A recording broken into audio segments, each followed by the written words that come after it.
So my very first encounter with her was about a year before the stalking actually began. How do you like my sloppy seconds? Might go hit up your ex-husband on Plenty of Fish. I used to sleep in the West Coast Jersey. Enjoyed sleeping in the bed we in hundreds of times. Like, Mm, you're cringing when I'm saying mm, it. I'm cringing when I'm saying it. mm. That's just so offensive. You're on your phone and you have messages like that. There was some personal information put online, my address, Yep.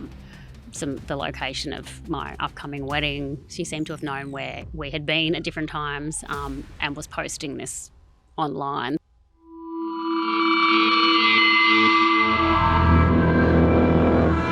Nicole Madigan, welcome to I Catch Killers. Thank you. Thanks for having me. Well, it's an important thing that we're going to discuss today, and what we're talking about is stalking. You've Mhm. been a victim survivor of stalking, and following on from that, you've done a fair bit of research and spoken to a lot of experts in that field. And I think it's an area that we don't fully understand. Would you agree with that? Yeah, I do agree with that. And I think I didn't understand it myself either until I experienced it. Yeah, and from a law enforcement background, I know there was a situation where people had come in and report, oh, this person's done that, but there was a emphasis on, well, record it, document what's happening, and if something happens, come and see us. But that's not the type of news you want or type of advice you want from a victim's point of view. No, it's not. And I think because it already takes a lot of courage, I suppose, to go and talk to police because with stalking, the behaviours themselves in isolation don't seem so serious and they Yep. can seem quite trivial. But when they're put all together, it's quite serious. And that can be difficult to articulate to a police officer. And so when you get that response, it's quite disheartening. Well, I would imagine it would be, and it is difficult to put that across. And you're quite right. Your situation, and we're going to talk about that at length. It virtually turned your life upside down for 3 years. That's right, because even though it's sort of it's there in the background, it's always there, and I think that's what makes stalking so impactful because it goes for so long, and it comes from different avenues and different directions, and you don't know when it's coming or where it's coming from, so it can sort of consume you in a way, despite your best efforts. And I understand what you're saying. If you're a victim of an assault or a house is broken into, the crime's happened and you're dealing with your pain, your grief, and the emotions there. hmm With stalking, it's almost like that anticipation and the fear of what may or may not happen. Yeah, that's right, and it builds up over time. So at the beginning, you may not even find it a serious thing. It might be an annoying thing or a little bit scary, but you sort of wait and see. And the longer it goes on, the more scary it becomes, and the more helpless you feel because in many cases you haven't reported it Yeah. because you haven't viewed it as a crime. So it manifests over time, and And you're a journalist. I'm a police officer, and we're very au fait with the need to document and record stuff. hmm But for a lot of people, that's not the area of their area of expertise. As a police officer, I would be advising people document this. But even as a police officer, I don't. So I can imagine if years and years of stalking, you'd be referring back and going, "Oh, well, it's about 6 months ago this person contacted me or said this." So it's a difficult one, isn't it? Yeah, it is, and possibly it is because I'm a journalist, but for some reason or another, right from the beginning, Yep. I recorded everything. I kept everything, and I kept screenshots, and I don't really know why, but when I spoke to the police officer that did help me in the end, she told me that a lot of the times people deliberately delete these things because they don't want these horrible things on their phone or they don't want to see them, and they're not really looking down the track that you actually need absolutely everything to get anywhere. I can understand that. If you receive an offensive text, the inclination is get rid of it. I don't want to hang on to that. Yeah. Um, but look, we're going to talk, break it down what's happened to you, but just an overview of stalking. And I've pulled out a couple of quotes from your book, and your book is Obsession. I've read it. It's very detailed about your experience as a victim survivor of stalking, but also what you learnt in your research speaking to the experts. But a couple of quotes that I just want to read out and then get your thoughts on it before we delve into what's happened to you. So I would describe this as an overview of stalking. Whether by a stranger, acquaintances, or former partner, stalking can have a devastating effect on a victim survivor's mentality, social and financial well-being. At its worst, it can lead to physical violence and even death. Couple of things I want to talk about there. Stalkers can come in many forms: stranger, acquaintance, former partner. Is that what?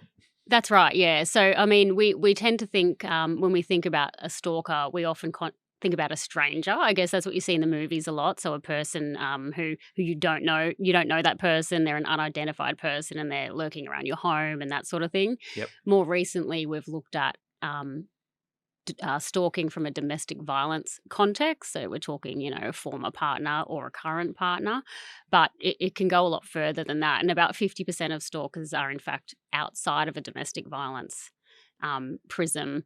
But strangers are also very rare. So it's often going to be someone you know or someone you've come across, an acquaintance or someone you're connected to in some way. And so that connection, an insignificant connection perhaps, and it leads to the stalking. So. Well, that's right. And at the end of the day, for whatever reason, that person has become fixated on you or obsessed with something or an outcome. So they want to know something, they want you to do something, or they want to see something happen, and they're not prepared to let it go until that happens. Okay. Also taking from that quote, devastating effect on the victim survivor's mental, social, and financial well-being. Now, this is something that people don't often understand, the psychological impact of a stalker. Like we're very much can recognise a physical injury if someone's been stabbed, assaulted, or whatever. We understand that, but the mental impact it has on people. Yeah, and that comes from two angles too, because there's the mental health challenges that can come from Right. it. So anxiety and increased stress. Anxiety is a big one because you're always waiting and you don't know what's going to Yeah. happen. So anxiety can result. That can also cause depression. Some people have post-traumatic stress disorder, depending on what they've experienced. But as you mentioned there, it goes a lot further than that, because when someone's so determined to ruin your life, there are other things that people may not, take into consideration, particularly police, I suppose, Yeah. because it doesn't fit into that normal framework. So, financially, it could be things like some people have had to relocate. Some of the people I spoke to, they had to move just for their own safety, or they may have needed to change their car or their license plate.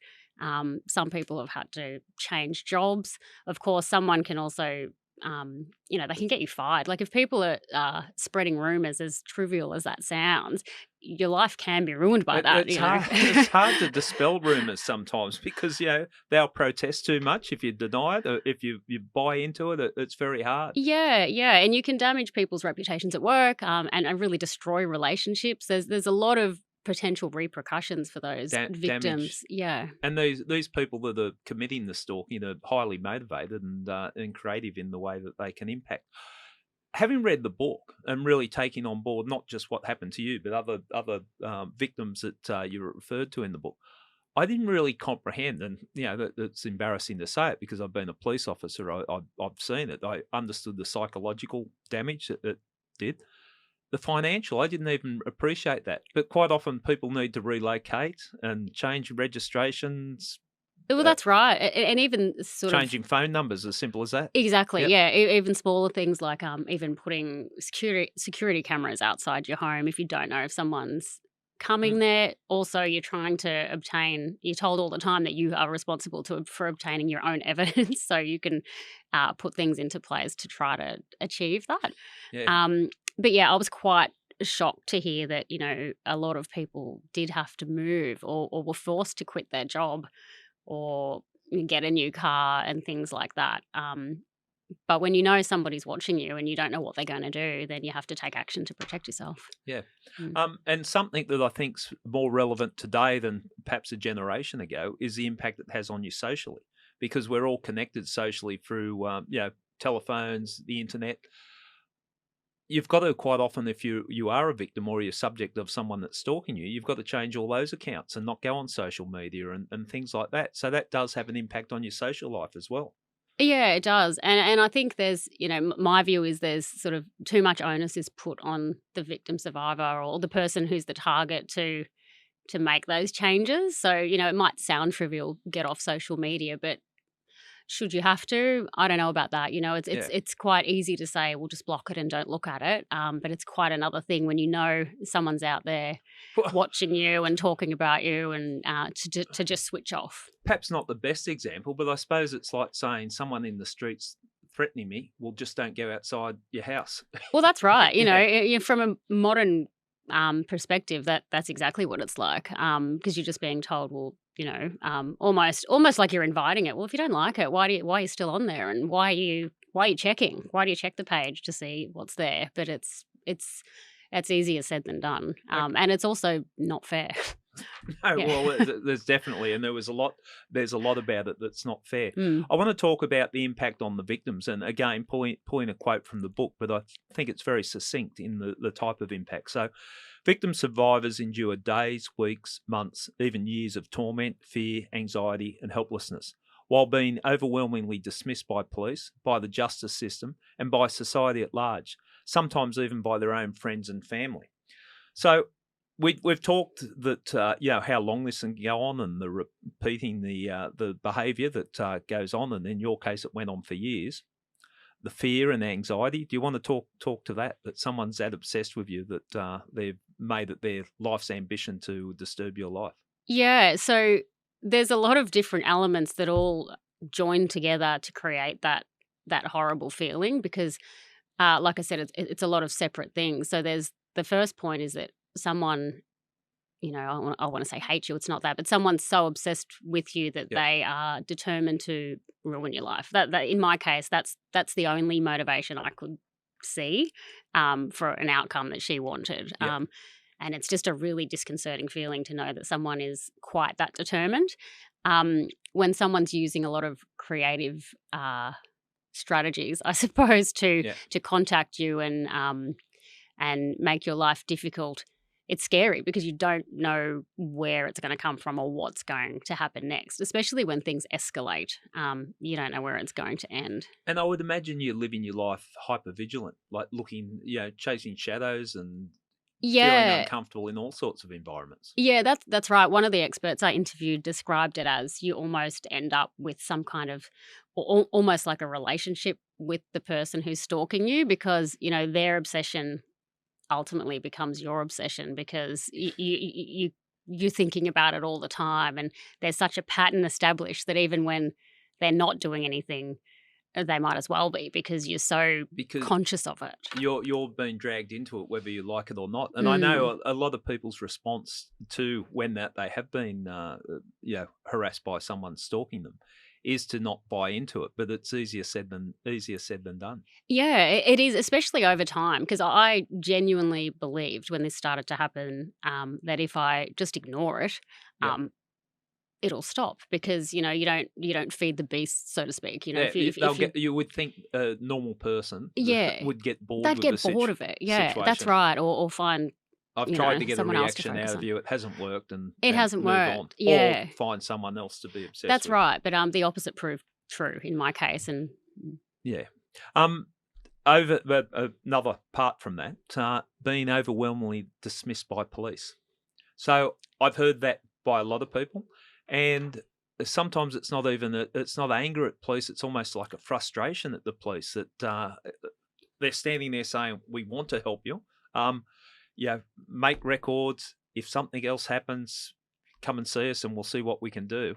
But nothing's done, and they put the ball back in your court. yeah, that's right. And look, I'm personally not one of those people who's out to put down Yeah. police whatsoever.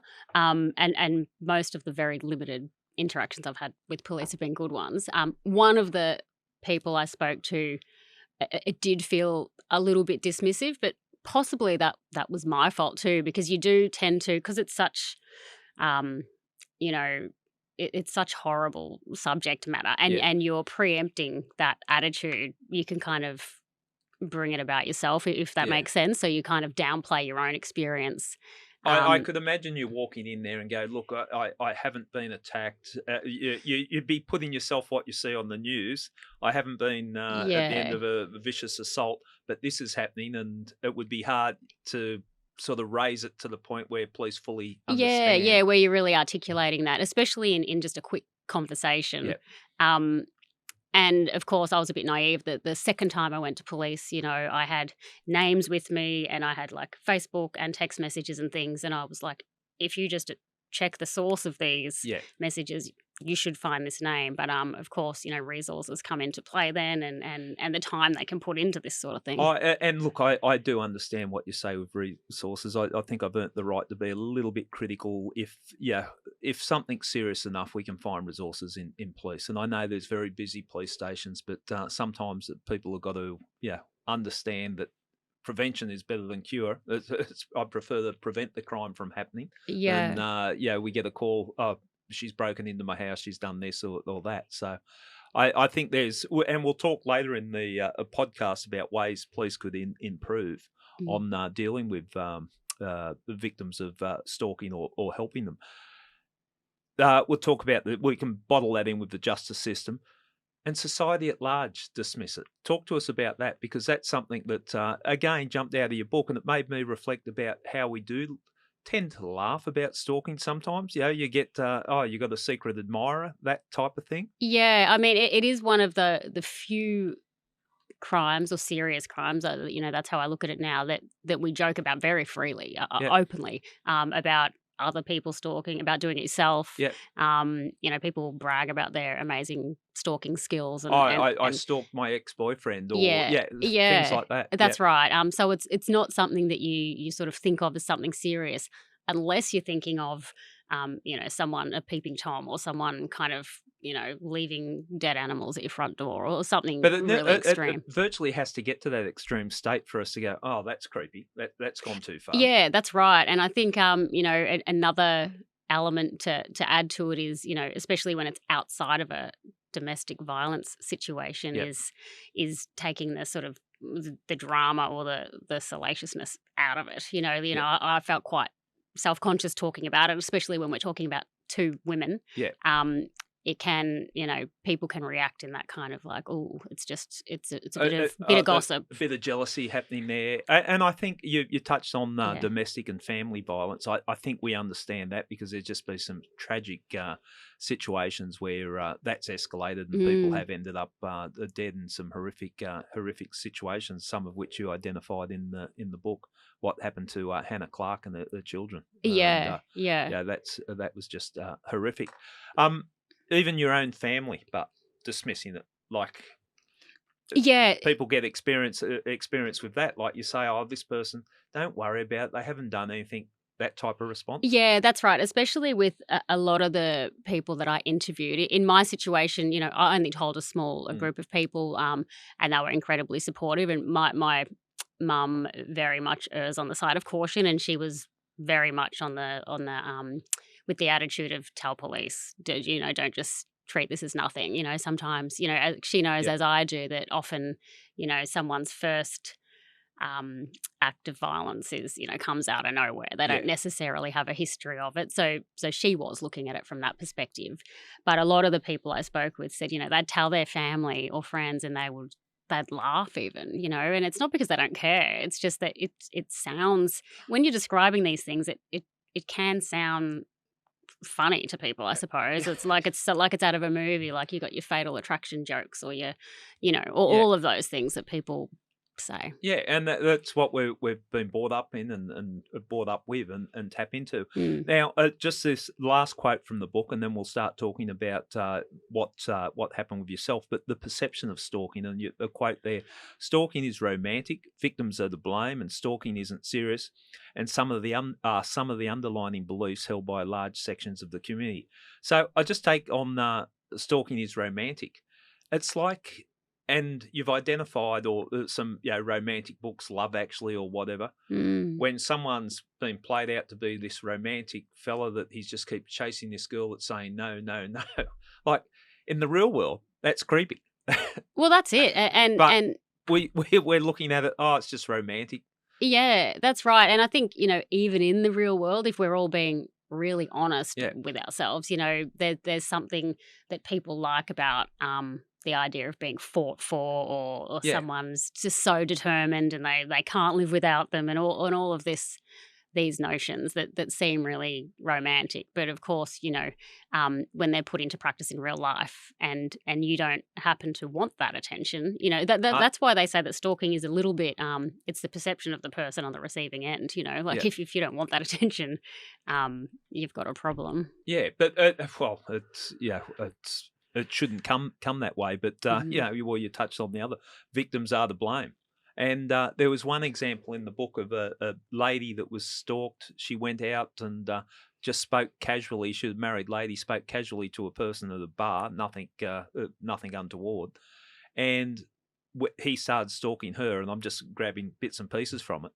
But the husband blamed the victim of the stalking, going, "Well, what were you wearing at the hotel? And did you come on to him or flirt with him and that sort of stuff?" Yeah, and it's that lack of understanding because it did not make sense to him that she could have gone, spoken to someone, and that this person would become so fixated on her. He Yeah, just couldn't get his head around it, and entirely blamed her and thought she must have done something to give this guy an idea that she was interested, and ultimately that couple's marriage broke down. So that's a good example of a real life consequence yeah. that someone's experienced that isn't it hasn't got a legal there's not a legal element to that at all. Okay, your No, marriage is broken down, but that's a huge and so victim, devastation to your yeah, life. like victim blaming. You must have boiled on yourself. Yeah. And then the other part, stalking isn't serious. Well, stalking is serious. Mm. I've got to say, in my early stages in policing, I came across a couple of cases where stalking was involved, and I was mortified for the victims. I'll give a very brief example. A lady had separated from, broken up in a relationship and was moving into a house on her own, and she felt, she didn't feel safe, and she hired a person to install an alarm.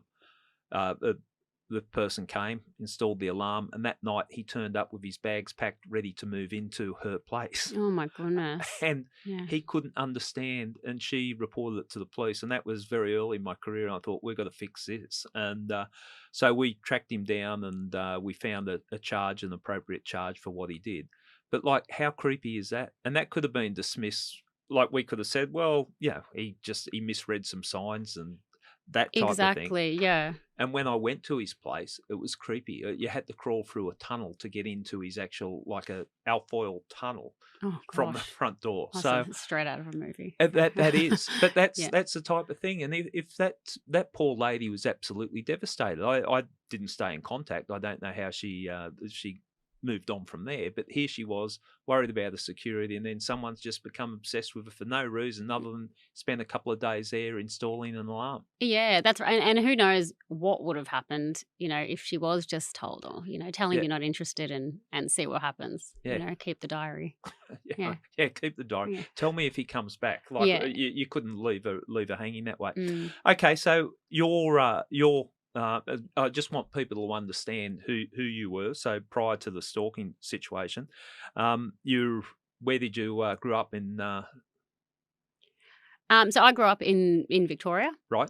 Moved to Brisbane with my family Yep. when I was 11.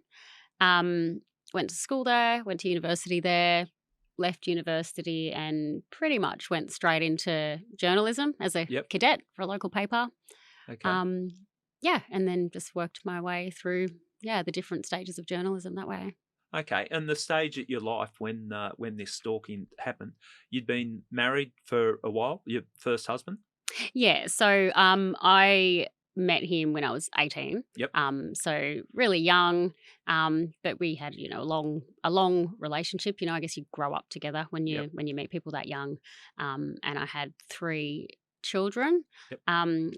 But yeah, I had recently started a new relationship when this stalking happened. So I had been separated for some time.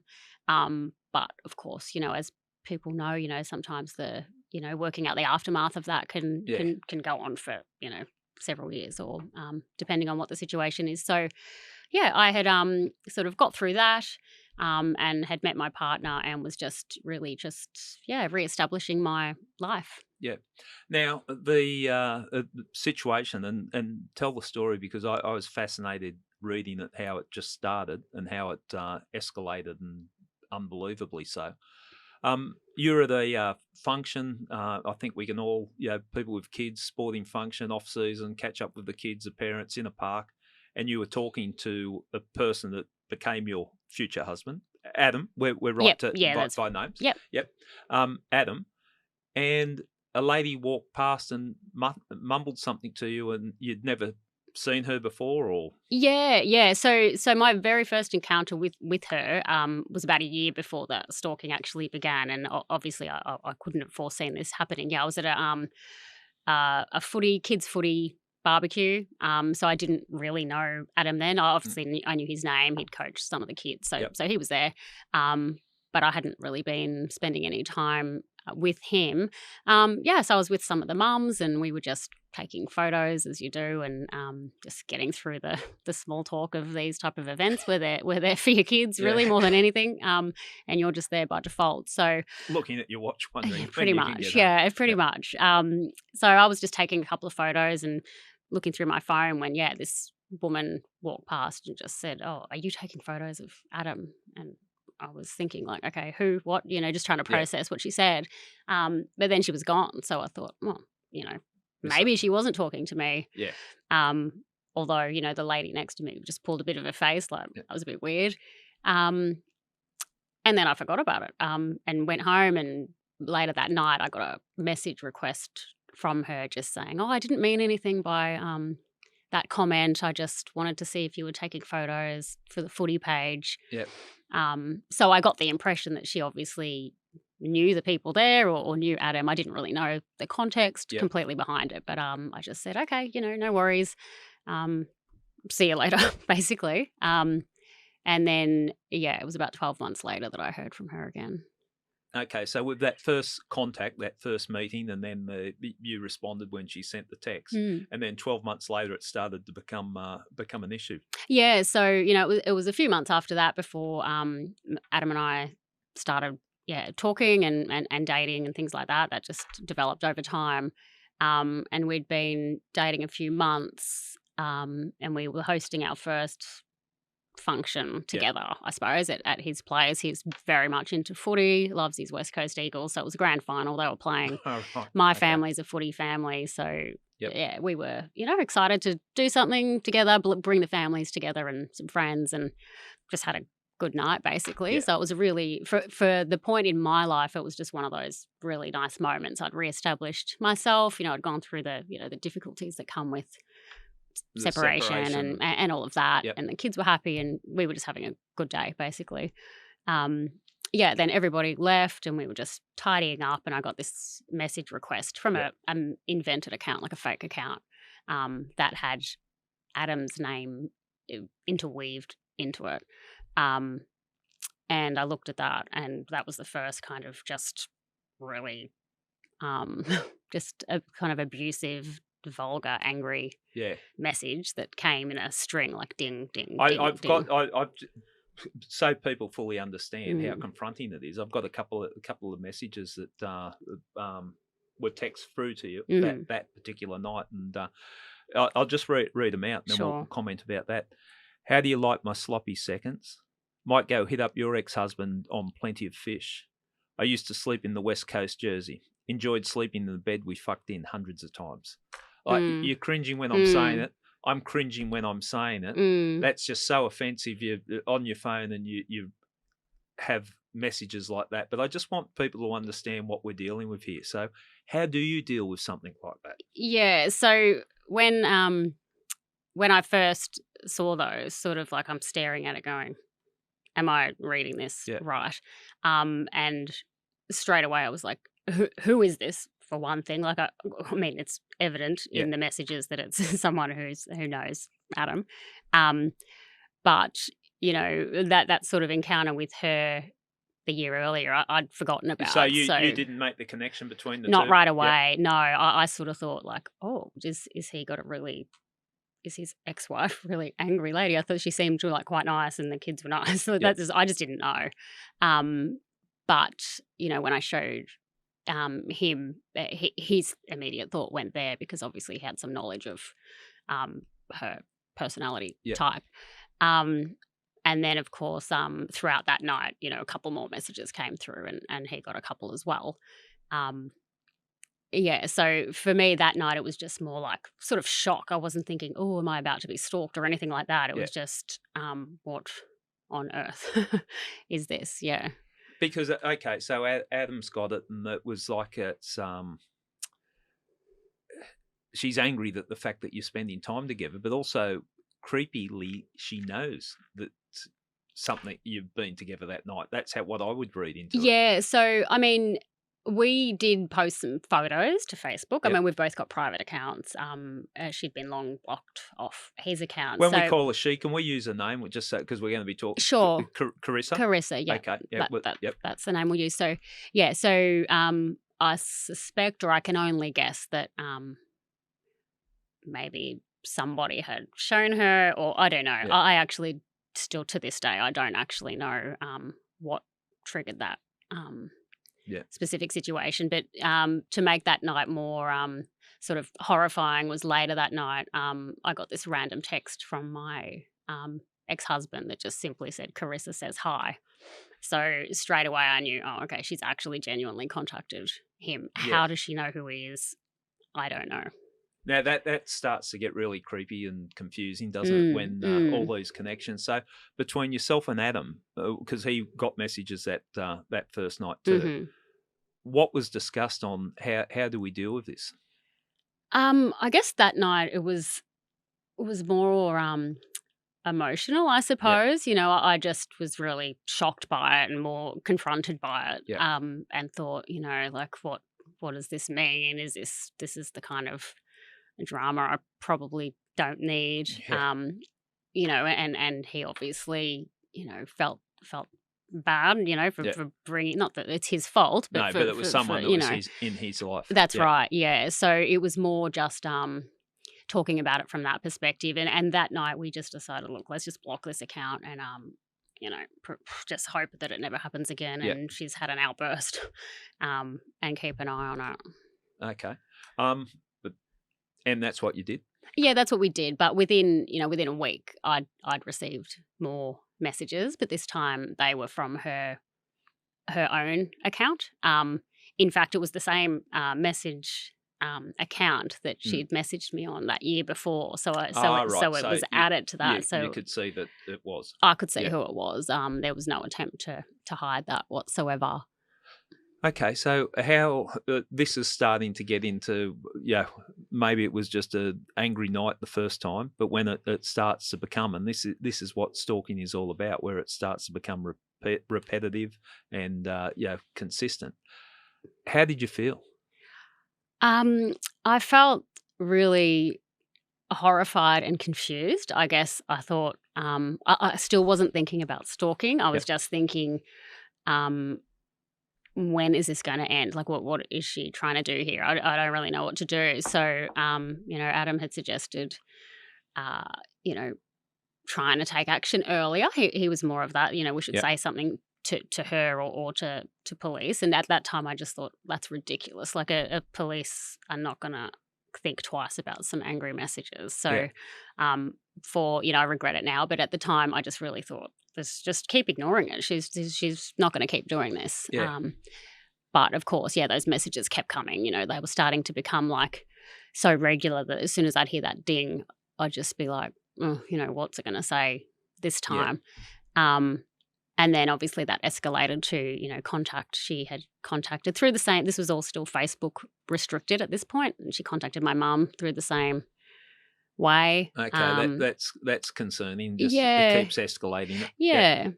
Also not knowing how she knows, who my mum is, and there's that side of it as well. Like it's, she's found out who it is and been bold enough to send her a message. Did you find out what connection she had with your ex-husband, or how she reached out to him? She tracked him down through her own methods. I suppose. I never really found out which app she used to contact him. But she did do that. And she was muddying the waters there and telling him things about you. Yeah, I guess that's what made it so frightening. I guess the real life repercussions, Yeah. were there for me because her sort of approach was to just make things up when she Yep. was talking to the other people. And of course, we're not in regular contact when you're separated. There's reasons for that, and Yeah. that did make things quite difficult. And throughout that period, she created an account in my name too and was sending messages on my behalf and screenshotting those. So it's, unless you're really investigating it, you can believe those if you want to. And it's so difficult, isn't it? And it's embarrassing when someone's misrepresenting you in the most evil of ways. Yeah, I would imagine. very much so. And you just, like I had kept my mum, for example, across everything. Yep.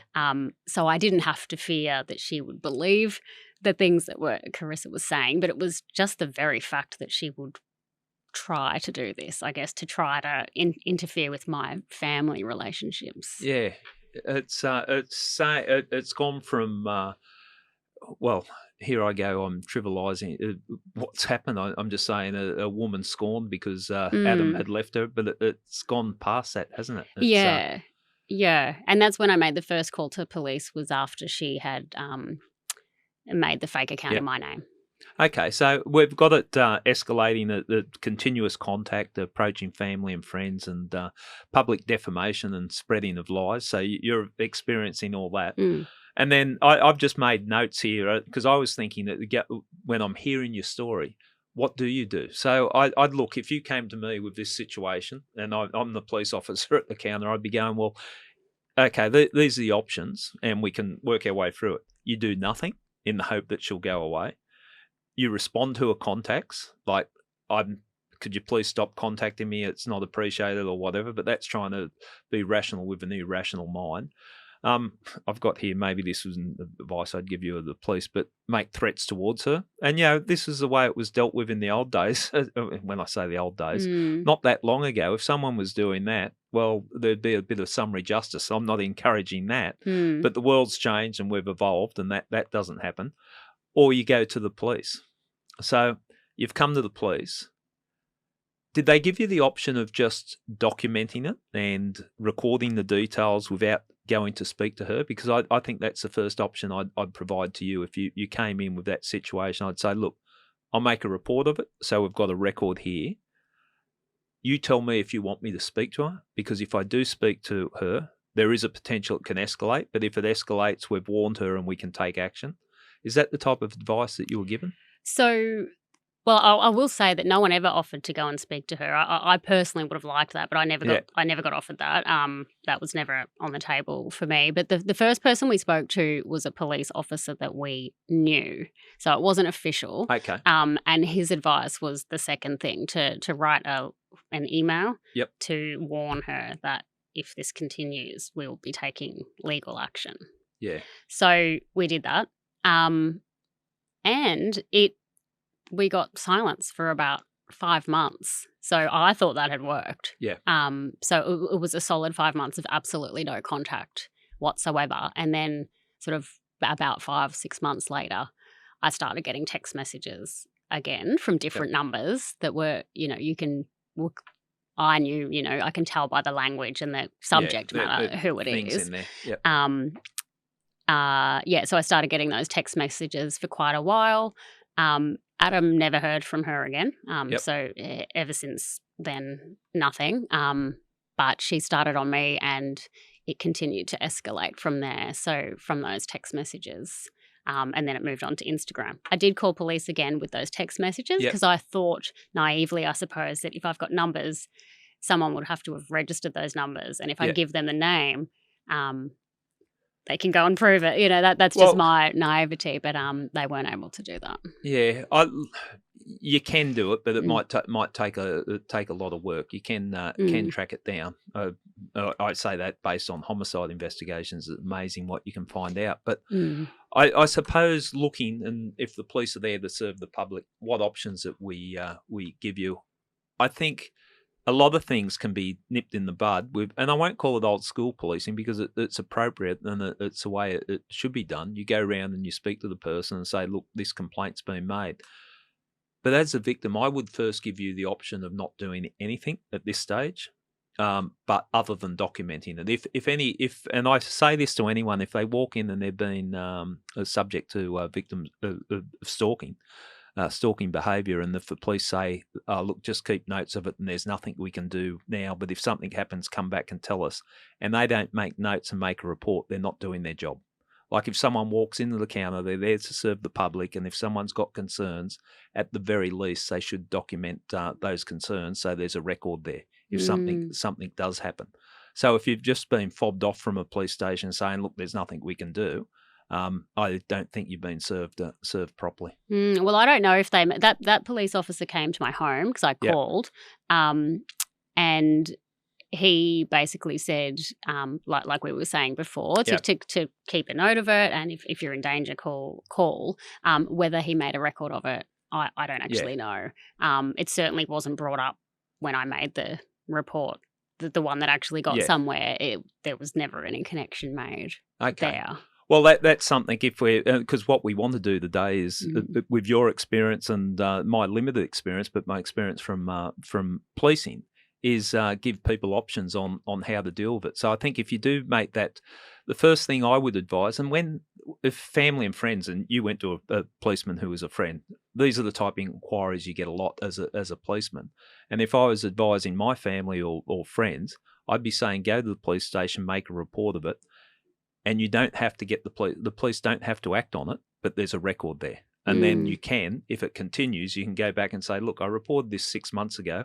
It's now restarted again. I want action taken. So it gives you that option. Yeah, and I think that's a critical part. Like when I was interviewing the experts, one woman in particular, she grew up in the Netherlands, and she was helped formulate the police response to stalking over there. And that's exactly what they do. The key part of it is to make a record and have keywords there so that when that same person might come in later and report this isolated incident, it's connected, and they can start to join the dots and say this is a regular thing. Yeah.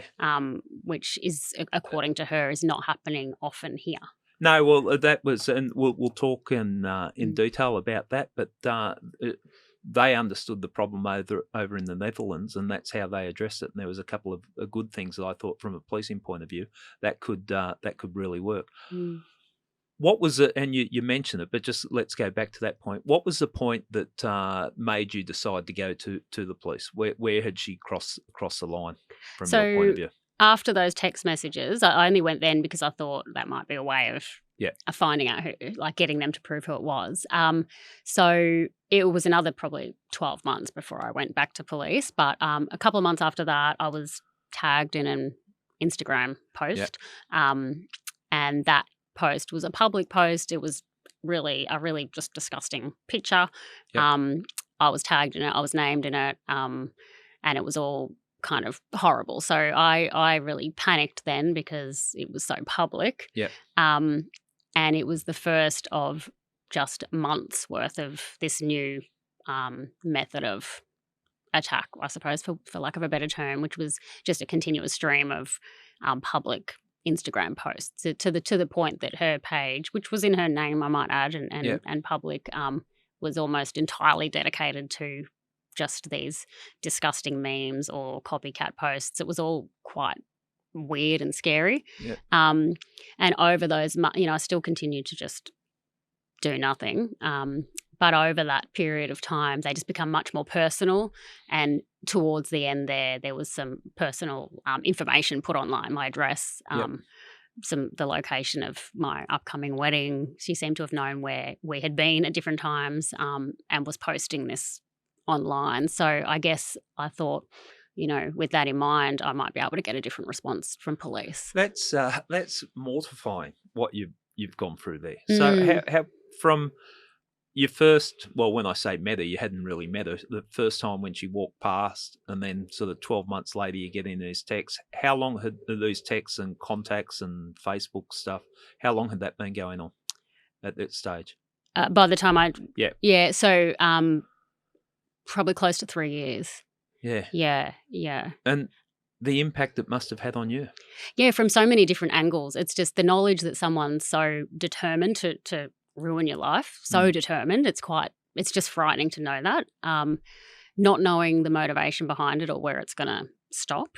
I mean, even it's hard to switch off from the horrible, hurtful things that are being said in public as well. Like with some of these memes and graphics were quite intense. It's very hard to describe in words, and I probably didn't get that through in the book either. But they were quite horrible, and embarrassing too, to use a really trivial term.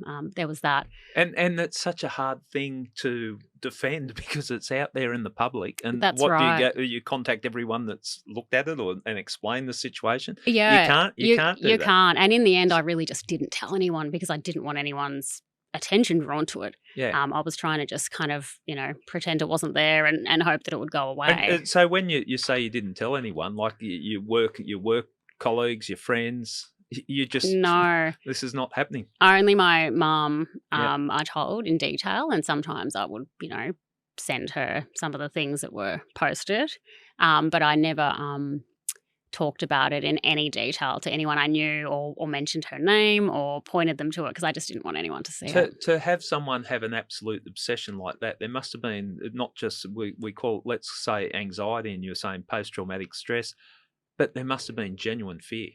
Yes, especially towards the end. And as it got closer to the end, just before I called police, I did make a decision to grab a couple of close friends and tell them because I just didn't know, if things took another turn for the worse. I just thought it was important that people knew that this had been happening. I was a bit concerned that, you haven't said anything for all this time and then all of a sudden something's happened or something has been said or done.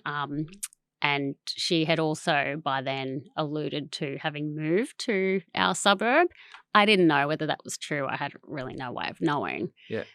So it became a real life fear, I suppose. Not that that's necessarily should be more important, but I felt it might be in terms of reporting it to the police. So. And she also went to the extent alluding to, or not alluding, she was saying that she was having an affair with Adam. Yeah, that was pretty much an ongoing. So as well as there was the derogatory posts and the lies, there was this common theme of having an ongoing affair, and then there was also this sort of copycat thing that she would do. If I would wear something, she'd post something similar, or if I'd that kind of thing as well. Like, and again, this is what's embedded in our psyche: the single white female. Type of stuff. I almost use that as the reference. And we all, the bunny, boiler, and we all know those type of comments. That's right. And you mentioned about the allusion to an affair with Adam. Initially, this went on the whole time as well in the background. And initially, I thought that was for me so that I would think that. But as I explained in the book, COVID hit as well, and the time she would say, "Oh, I'm here with Adam" or whatever, we're at home, so I could only assume that she's just trying to either let me know that she wanted to send a message or to publicly ruin my reputation. Did it cause division between you and Adam? Like, just the pressure, I suppose. It's not you've got a wedding that should be the happiest day, and then you've got this lunatic that's said that she knows you're getting married or became aware of. But you must be thinking, what's going to happen here? Yeah. Anyone in the audience, anyone here object to the marriage, and this that's comes right. screaming out of the crowd. Yeah, and I'd been in contact with the police officer that was helping us by then. And I really kind of, stressed to her, like, please, if you could try to do this before the wedding, that sounds trivial too. But I was just quite fearful that something might happen on that day. And by then we'd sort of figured out that her research skills, I suppose, were quite good because, when she posted about the wedding, we just thought, how on earth, So I Googled my name and Adam's name and the word wedding, I think. I forget why I Googled something. And a website popped up, just this little silly free website that we listed our information on to share with our families and friends. Turns out that's a public website. I didn't even think wouldn't have even entered my mind. I just assumed something like that would be private, but it was public. So, there were ways like that, I guess, Yeah. that she figured things out. And it's disconcerting how much time and effort to do this. Like, Yeah. it's not something, just a fleeting thing. This is aptly called in the name of your book, but it's an obsession. Yeah, and the speed at which, I wouldn't always notice straight away, but obviously different posts and things are, you can see the time, and they would very much match up to something, me or someone else might have posted for work, or, that was quick. It felt like I was being watched all the time. So fixated. Yeah. And that would add to the pressure. Mm. Well, just hold your experience there for a moment, and what you've been through, and we'll touch on that later in the podcast, how it was resolved.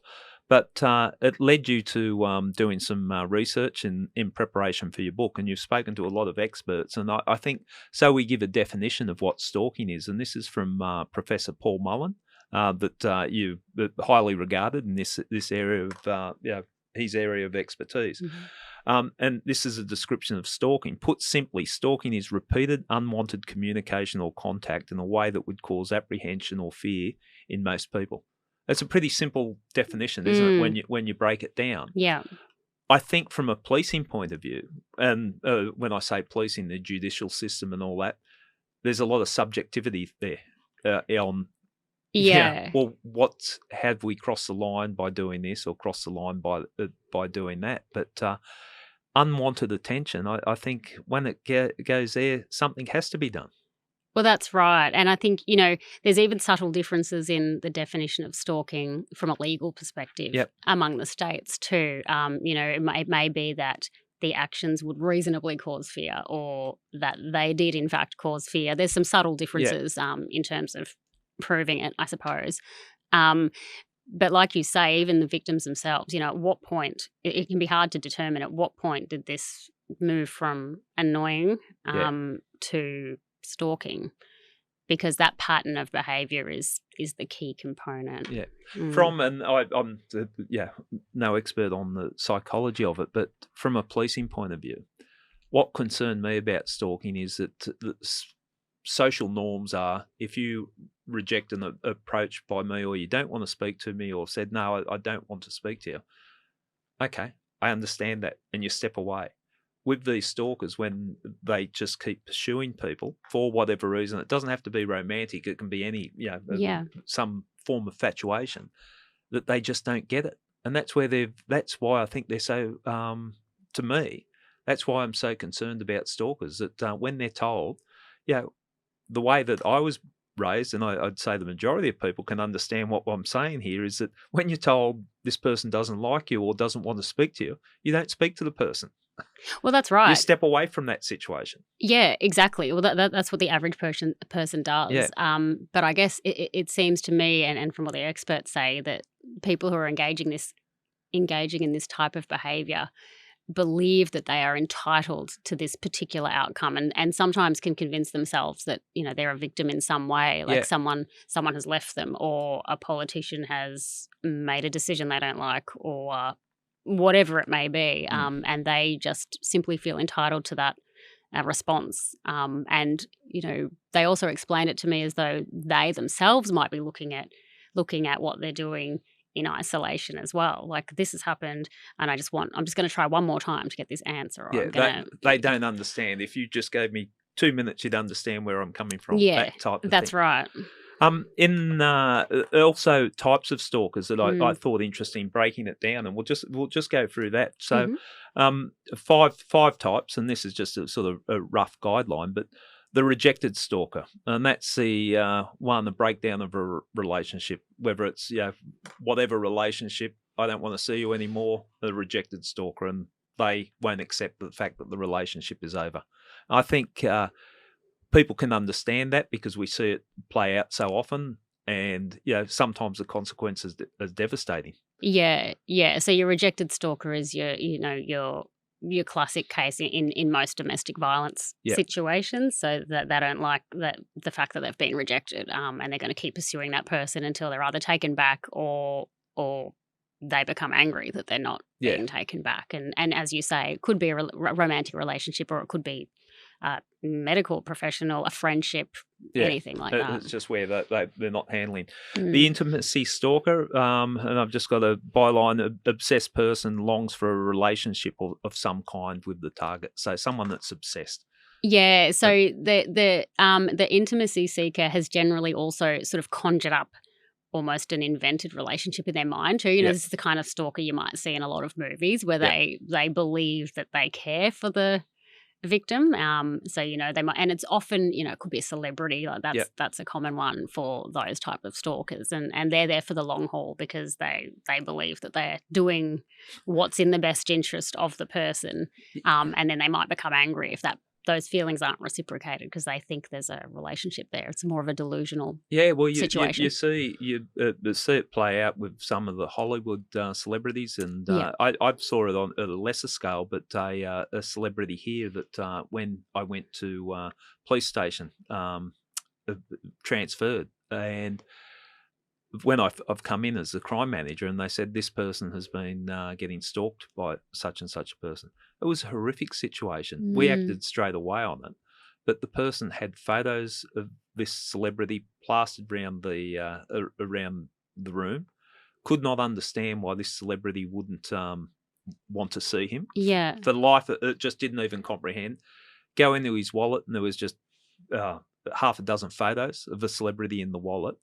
And you think, how scary is that? And that person, and I respect the person's privacy. I won't name who it is, but it was devastating the way that the person had to live their life because of this stalker. Yeah, well, that's right. You're constantly being, you know, you're at the mercy of someone who's, you know, delusional, I suppose. You know, for if that's the right term to use. But and that's where I think the fear comes into it. If this person is that mad, mm, what are they capable of doing? what are they going to do? Yeah. Yeah, and in the meantime, you're left with the intense, you know, paranoia of just not knowing where they are. Where this person is. Mm. The resentful stalker.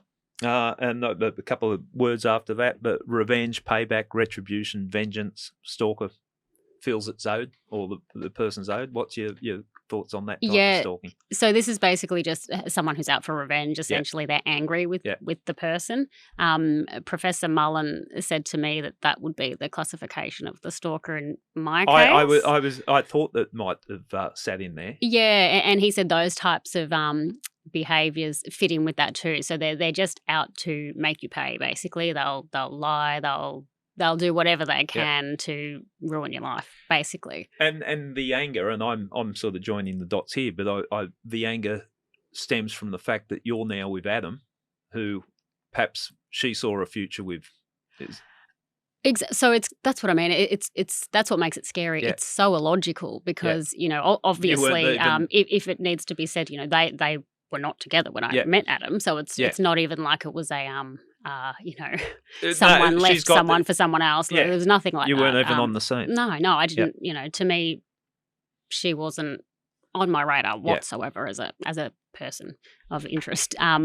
So it was strange because she channeled all that anger and what seemed to be very genuine hatred towards me, which is a weird feeling when you don't know someone. It makes it hard. Yeah. I can accept people that know me and don't like me, but not, not someone that you've never met. Yeah. Another one, the incompetent stalker. Yeah, so there are some parallels between them and the intimacy seeker, except that these people, according to Professor Mullen, he sort of described them as more socially inept, I suppose. You know, they've seen someone, they might want a quick outcome. They want to date or they want to sleep with them, or, you know, they want something from that person and they want it now, and they've been rejected or turned away. So they're more likely to have an intense burst of stalking for maybe, you know, a couple of weeks, like that woman you talked about before who met the man at the bar.